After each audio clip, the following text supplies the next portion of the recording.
as we kick off Dementia Friendly Galesburg. Okay, it's an intentional step to be a community that doesn't just talk about support, but we actually live it. Okay, so with compassion and with inclusion and with a fierce commitment to dignity, especially for those with memory challenges. So tonight I'm not here just to explain dementia. I'm here to challenge how we think about dementia, to help us understand not only what it means to be a dementia-friendly city, but by the end of this evening, not only will you understand the why, but maybe be inspired to be part of the how. There we go. So before we dive in, let's begin with the most common question. What is dementia and how is that different from Alzheimer's? Okay, so dementia is referred to as ADRD, Alzheimer's disease and related dementias. Simply put, Alzheimer's is dementia. Dementia is not always Alzheimer's. Dementia broadly refers to any condition that causes memory loss and problems with language, problem solving, thinking, cognitive abilities, severe enough to interfere with everyday life. And that's the key, is that severe enough. Okay, so what's severe enough anyway? Is it when we walk into the room and go, I forgot why I went here? Everybody do that? Right? Or when you go, oh, what's that person's name? I forgot it again. Right? Or when you're driving and go, I don't know how to get to my person's house. Those actually are normal signs of aging. Okay, so they're not dementia, they're not anything to be concerned about. All right, so it's kind of frustrating when you walk in there and have to retrace your steps to figure out what it is that you went there for. But even though it may take us a minute or so to regroup that, it doesn't interfere with our daily life. For someone living with dementia, they might walk into that room and not know where they are. Okay? While we might forget someone's name, they may not recognize someone they have known and loved for decades. They might not know who they are standing in front of them. I'm directionally challenged, and so we all might forget our directions. Thank goodness for GPS. A person with dementia, though, can be driving somewhere, not only not know where they are, in the rural Midwest, that's not even difficult, right? But they don't know where they're going, where they came from, and how they got there. There have been phone calls of people to their loved ones, I don't know where I am, and I don't know how to get where I need to be. And then Alzheimer's is more than just forgetting. I realize my prop is probably hidden over here. So as a teacher, we're all about the visual images, okay? I don't know if you can see over there. Okay, so we have normal cognition. Okay, so this is the one on the far left. That's what our brains look like. In the middle, right, and want to be Vanna for me? Yes, you can be Vanna for me. Okay, there you go. All right. All right, Rick, you need this picture. He's being Vanna. All right, so normal is on the far left. In that middle, you can see that there's a problem with that brain structure. That's typically going to be Alzheimer's. It says mild cognitive difficulties. And then on the far right is Alzheimer's. Okay, I can say to kids, are you a doctor? No. Can you tell something's wrong with that picture? Okay, and Alzheimer's is not just about forgetting. It's a progressive brain disorder that gradually destroys the memory, destroys thinking skills, impairs daily living abilities, and eventually impacts the body's automatic function. So all of our involuntary reflexes ultimately progresses to they forget how to swallow. Lots of people die from asphyxiation. But the body forgets how to breathe. So Alzheimer's is far more than just forgetting. And the thing about Alzheimer's is it is the majority of all dementias. 80 to 85% of dementia is the Alzheimer's form. So in terms of the Alzheimer's disease, other related dementias, there are a couple others. Okay, so you may have heard of Lewy body dementia. That one impacts thinking and movement and mood and behavior. Parkinson's is considered to be dementia, and it often connects with the Lewy body dementia form. Okay, and then there's vascular dementia that often occurs after a stroke. Frontotemporal dementia affects the brain's frontal region. Huntington's disease actually affects their processing. So I don't know how to do this. Okay, and so, sorry, this is high on this thing. Okay, and then if you're fortunate or an overachiever, you could have mixed dementia. You could have more than one kind at the same time. So then this one became fairly new to me recently, and it's always difficult for me to say. It's Creutzfeldt-Jakob. It is a fast-moving, aggressive form of Alzheimer's. It currently is always fatal. From diagnosis to when the person passes could be 6 months. Clinically, they say it's rare, but there's like 10 million people worldwide, or 8 million people worldwide who have it. So clinically it's rare when we have billions of people. Okay? But this is also a new one. I've met 4 families whose family have had this. Okay, so here's all these different dementias. So why does it matter? Why should we spend tonight even talking about brain changes? Okay, well, one is because the stat just updated that we are now more than 7 million people, roughly the population of the state of Tennessee, currently diagnosed with Alzheimer's. Okay, so wrap your head around this. If you were to put all these people together, the entire state of Tennessee population, now it's more than that, that just came out this week that they've exceeded that, okay, have been diagnosed with Alzheimer's. Keyword, diagnosed. In Illinois alone, that's about 250,000 people right now. Alzheimer's is projected to get as high as 13 million, and now it's probably going up. The latest changes in statistics. Okay, and so 13 million is the current population of the state of Illinois, including Chicago and East St. Louis. That's how many people in this country, this is not just worldwide, in this country, that's how many it's predicted to progress to. And one of the things I love about the Alzheimer's Association is that when they're working on things, they have, I think it's 116, it's like 100, somewhere between 112 and 115 in their active research projects. Active research, which is amazing because remember, Alzheimer's is the most popular in terms of numbers, not in terms of that we want it, form of dementia. So it's really important. And it's exciting that myself and Jackie and several others are on both committees because it is really important. But okay, so, all right, so there's some numbers. And I'm not a number person, I would rather write. So in terms of numbers, okay.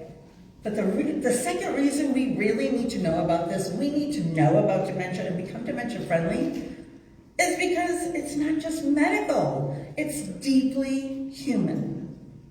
Behind every diagnosis is not just the person trying to make sense of the world that right now doesn't make sense to them, but there's their families, their caregivers, their neighbors, their church people, and they don't really know how to help. So I want you to picture the scenario. Okay, so you traveled someplace far away, we'll say Europe, when you were a child and you couldn't wait to retire there. And so you finally get there, you move there. And it's kind of changed quite a bit since your childhood.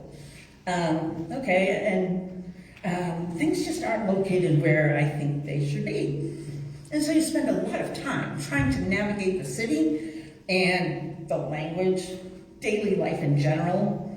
You do your best efforts to communicate, but you struggle for words because it's a foreign language, and it makes conversation difficult.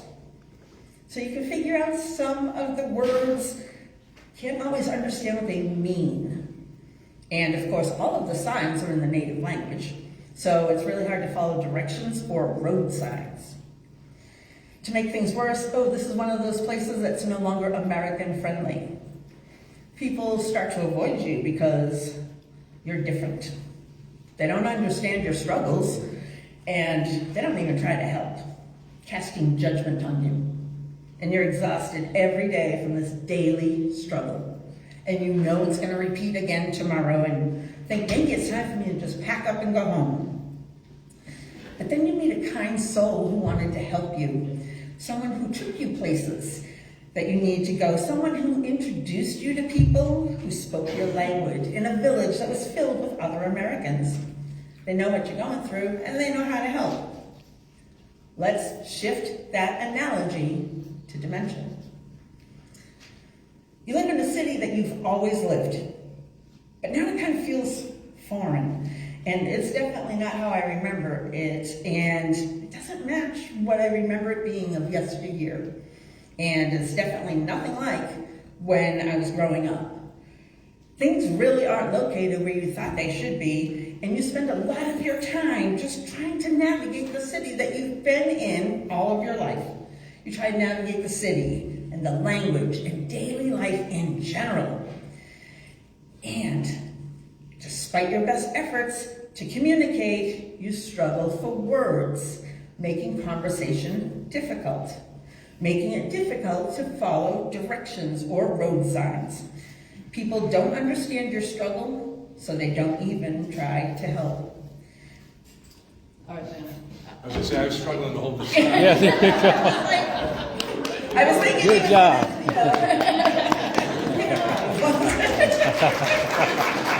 He wasn't stopping, so I needed to stop for him. Good job, thank you.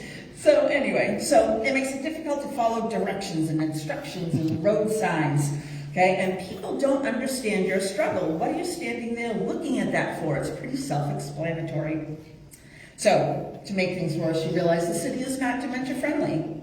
And sure, those signs could help, and you can read the words, but you don't know what they mean. People almost seem to avoid helping you. It's as though they're forming judgment against you, rather than having patience with you.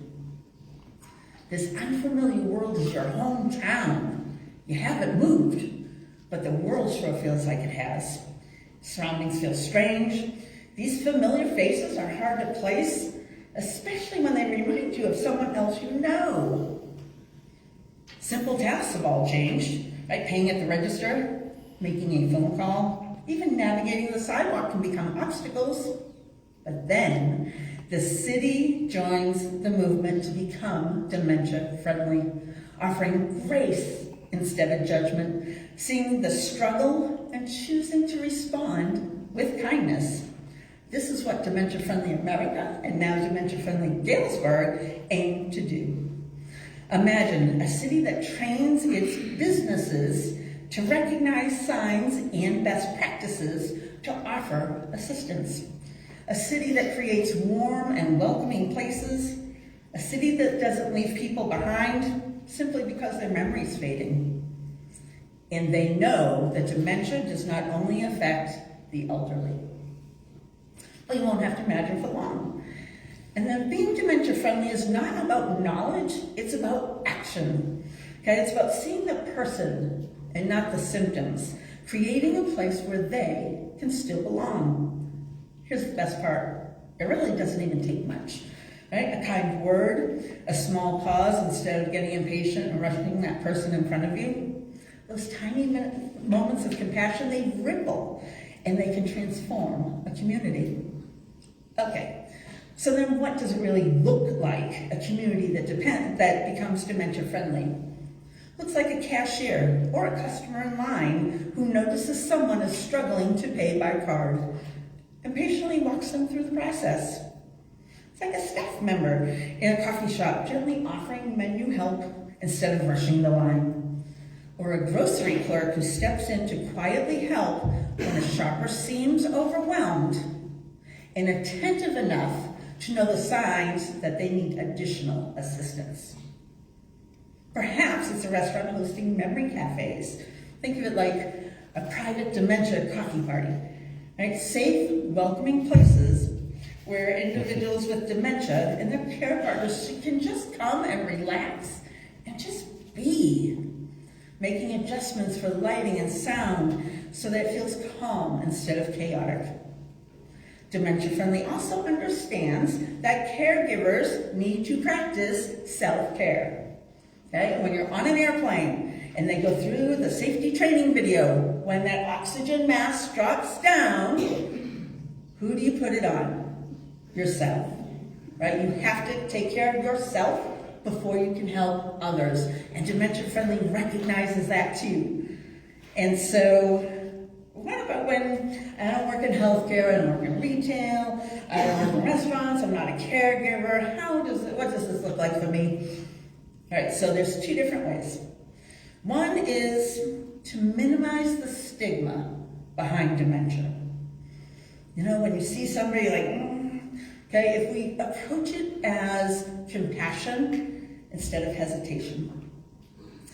And the second is to help wherever possible. I love to use this story with students. So at some point you're in a store and there's an adult and an older adult, and that older adult is not behaving like an adult but more like a toddler having a temper tantrum. Okay, now most people, look at this, whatever. But you can know what is going on. There are too many choices, the music's too loud or whatever, and they're overstimulated. They cannot break out of that on their own. And unlike children, they can't be disciplined. They can't be trained, told how to behave better. Right? Y'all heard that, you're not the boss of me. Imagine bossing your parents. Right? That doesn't go well. So you see this struggle that's going on, and you walk up to that person, go up to the caregiver first and say, you're doing an amazing job.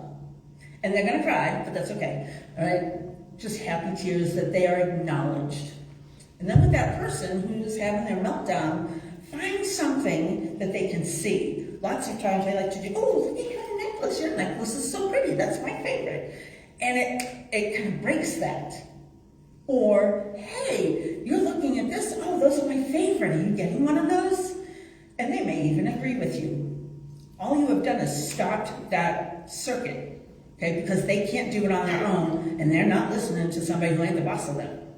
All you have to do is have this seemingly intentional conversation, right? And so you can even give like little help. So you heard the caregiver say, well, we can't have a summer shirt, we need to have a winter shirt. Oh, look at these are my favorite. I love the blue one, are you gonna get one? And you kind of shape their answer. That's dementia friendly, right? So they'll stop their rant, they'll look at it, and you've just calmed the whole situation for those two people, for the staff and anyone in earshot. And all you did was have a conversation. So, why be dementia friendly? Of course, the goal is for all of us to grow old, right? And you or someone you love, statistically, is going to need some extra help. And so, because Galesburg's already a great city, we're working just to make it a little bit friendlier where everyone benefits. There are a number of agencies that are here tonight. There are committee members with our fancy name tags. Okay, if you see an agency name tag or if you see one of these, please come talk to us. Okay, because we are looking for your input. How can we make this better? Do you see something that needs to change? Do we have our surveys? Absolutely. We had surveys done when you first came to the door. If you want to fill those out, we'd love to hear what you have to say. Yeah, because you, thank you, Walker. Notice they're both Vannas over here. Right, and so please tell us ideas that you have, something we need to change or remove, okay? What can we improve, right? Tell us so we can do that, okay? We're committed to helping to make Galesburg a place of compassion, connection, care, and dignity, especially for those who just need that little bit extra. So let's be the community that sees beyond the diagnosis, listens beyond the confusion. Let's meet people with heart instead of hesitation. Let's look past the forgetfulness or behaviors and embrace that person within. Let's build a Galesburg where no one feels forgotten. It starts with us. It starts tonight. Thank you.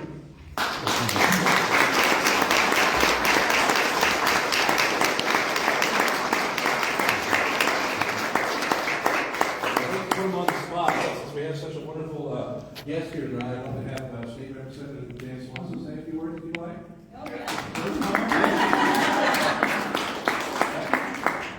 If you'd like to, we'd love to have it. Okay, so this is how I'm going to help Representative Dan Swanson. He has done the simulations that were over here. Making fun of me? I'm not. I am commending you. He and Representative Hammond did them, and so he also has gotten to experience that. So also very much an advocate and an ally for Dementia Friendly Galesburg.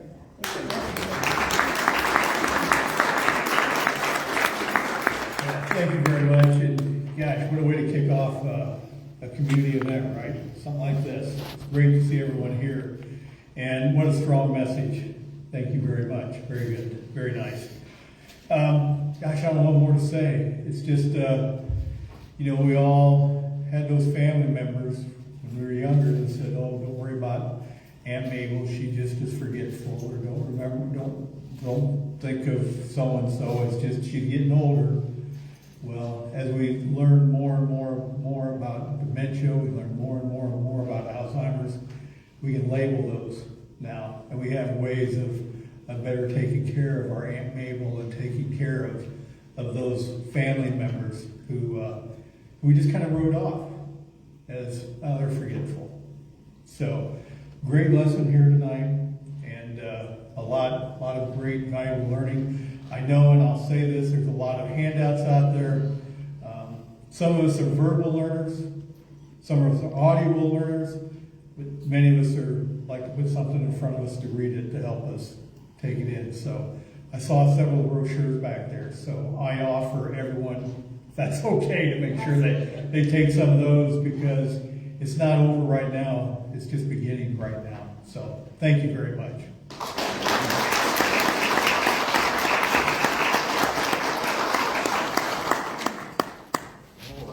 Thank you so much, Representative Swanson. That was very, very kind of you. And I just want to say once again, thank you so much for everybody coming out. We will do another speaking around there here in about a half hour. But definitely take a second pass at the grazing table. We don't want to waste any of this food. And once again, thank you so much for being a part of Dementia Friendly Galesburg.